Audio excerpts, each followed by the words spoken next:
Pre početka videa pretplatite se na naš kanal, a vi uživajte u videu. Biću te. Sretan, ja stvarno ne mogu s ovim servisu, ja ne mogu da dozvolim. Snimatimo ne možeš. Onda ne nazoveš taksi da te provoza malo do bolnice. Šta mi Sretan, ovo ne mogu da dozvolim.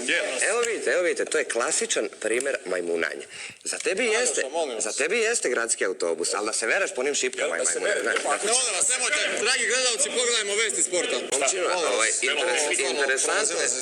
Vidi, interesantno je da ti je tata stolara, nemaš dve daske u glavi. Nema dve daske u glavi, sad ćete slomiti Dragi gledalci, a šta radi?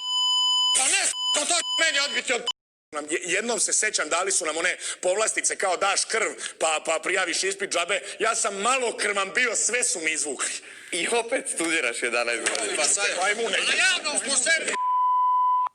Sad ti znaš šta je alkoholizam, napiješ se od tople čokolade sa šlagom, idiot. Ma nemoj, ajde ti malo pogledaj bolje sebe. Znaš, vidi na šta ličiš, pa i jesi za takve objekte. Mislim, šta ja njemu pričam, uopšte, verovatno su se roditelji napravili u nekom takvom objektu. Ajde, molim vas, na javnom smo sebi, pa nije vam ovo kafana!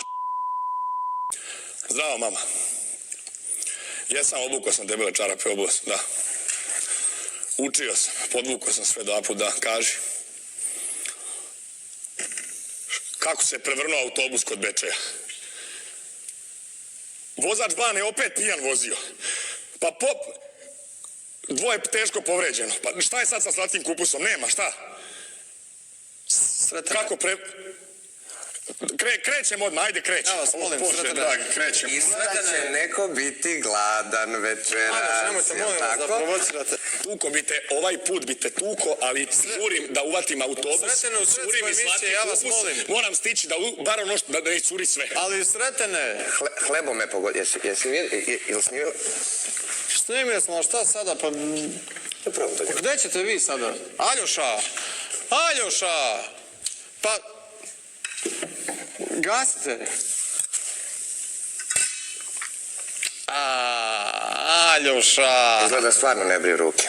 Aljoša!